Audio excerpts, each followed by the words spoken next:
While Israel's attacks on Lebanon are putting the ceasefire under pressure, Iran's Revolutionary Guard has warned Israel will regret it if it doesn't stop the attacks. The Speaker of Parliament has accused the U.S. of violating 3 terms of the ceasefire. Let's bring in Tawhid Asadi, who's in Tehran for us. So, Tawhid, Iran already warning of ceasefire violations. Are IRGC commanders pushing for retaliation?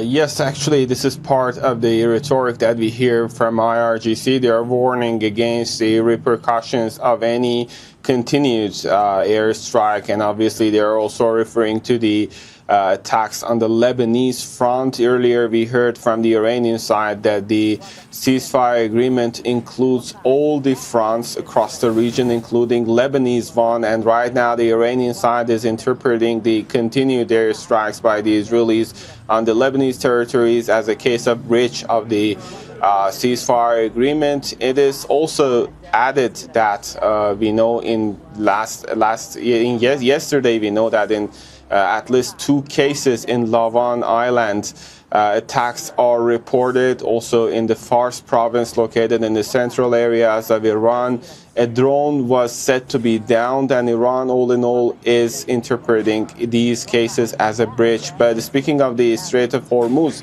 which is important at this point, IRGC has given out a map in which there are new directions for as ship routes for anyone who tries to approach. Also, they're saying that there is no green light for the ships and vessels belonging to the adversaries to pass through this strait, and that is obviously in line with the previous statements that we hear from the country that they are opening it to everyone but closing it to adversaries. Also, we heard it from the Iranian President Masoud Pezeshkian in his phone conversation with the French counterpart to say that this is not us but the wartime situation that has resulted in the closure of the strait.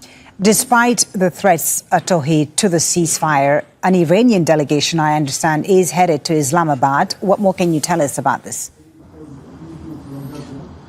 Previously, we've got it from the Iranian ambassador to Pakistan on his X account to talk about the arrival of Iranian delegation to Islamabad tonight, but later the post was deleted, and we are still waiting for the confirmation from the Ministry of Foreign Affairs and other related bodies on the details, who is going to be there, who is going to be leading the delegation, and what are the nature of the talks. The discussions are all vague at this point. We don't have any official details in that regard. The Iranian side is saying that the 10-point proposal provided by Tehran to the United States with the mediation of Islamabad is going to be the basis of the negotiations there. And obviously, we know that the situation is impacted by the brittle and fragile nature of the circumstances regarding the ceasefire agreement. Whether or not it's going to be continued for the hours down the road remains to be seen, but still we know that contextually speaking, there is this key element of lack of trust when it comes to Iranian side. The army spokesperson came out with the same thing, stating that while we are engaged in negotiations, there is this lack of trust and we are ready for any sort of scenario, including